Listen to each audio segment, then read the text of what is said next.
The United States has a long history of fueling instability in Latin America, often while operating behind the scenes. Here are some of the major US interventions in Latin America, interventions that had long-lasting consequences and left a trail of instability in their wake. During the Cold War, Washington framed much of its interference abroad as a fight against communism, but in reality, its foreign operations were conducted to protect its own political and economic interests.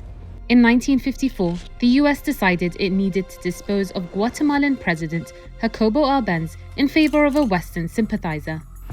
Arbenz had introduced land reforms that threatened the exploitative labor practices of the United Fruit Company, an American corporation.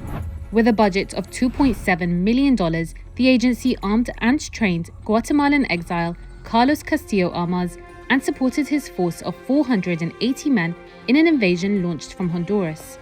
Psychological warfare, including fake radio broadcasts, aerial bombings, and widespread disinformation, sowed fear among the population and military, causing Guatemala's army to stand down. The coup ushered in decades of military rule and repression, as well as a civil war that killed more than 200,000 people over nearly 40 years. For the US, however, the coup served its purpose: to set an example and warn any Latin American nation seeking progressive reform that it would suffer a bleak fate. This model of intervention was repeated across the region. In 1964, the US backed a military coup in Brazil against President João Goulart, whose policies threatened Washington's economic interests. The coup installed a military dictatorship that ruled for 21 years, marked by censorship, torture, and political repression. That same year, Washington began interfering in Chilean politics. The US disseminated anti-communist propaganda to prevent socialist candidate Salvador Allende, who had pledged to nationalize Chile's copper industry, from winning the presidency. When Allende triumphed in the 1970 election, the Nixon administration spent the next 3 years providing opposition groups with millions of dollars in financial aid and logistical support to destabilize his government. These covert efforts paved the way for the 1973 military coup and the brutal 17-year dictatorship of Augusto Pinochet. During his rule, thousands of political opponents were tortured, killed, or disappeared. By the mid-1970s, US-backed repression was region-wide. Through Operation Condor, US-backed military regimes in Chile, Argentina, Brazil, Uruguay, Paraguay, and Bolivia coordinated intelligence sharing, kidnappings, assassinations, and torture to eliminate left-wing opponents, even across national borders. While Operation Condor was not a US program, it had the support of Washington, which provided intelligence, training, and logistical support. Not all US interventions relied on coups alone.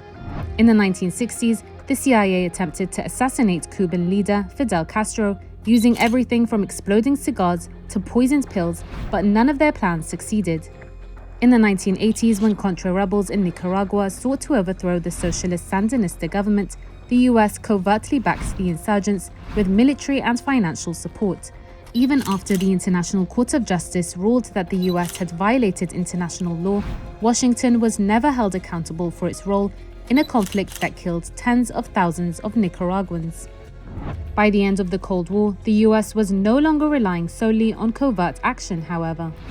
In 1989, US forces invaded Panama to remove Manuel Noriega, a former CIA asset, from power under the banner of enforcing democracy and human rights. In 2002, the US supported a failed coup attempt against Venezuela's then-president, Hugo Chavez. In 2018, Washington had accused President Nicolas Maduro of rigging the presidential election. Since then, US policy toward Caracas relied primarily on sanctions, diplomatic isolation, and backing opposition groups to influence the country's political direction. But on January 3rd, US forces carried out airstrikes and captured Maduro and his wife, Celia Flores, flying them to the US. The attack followed months of escalating tensions, during which Washington accused Maduro of involvement in drug trafficking and enacted a blockade on Venezuelan oil tankers. Following the January 3 attack, US President Trump warned that Colombia and Mexico could also face military action if they failed to curb the flow of illicit drugs into the US. Political analysts say Washington's intervention strategies have changed, but the objective has remained largely the same: to prevent Latin American nations from pursuing political paths that challenge US dominance in the region.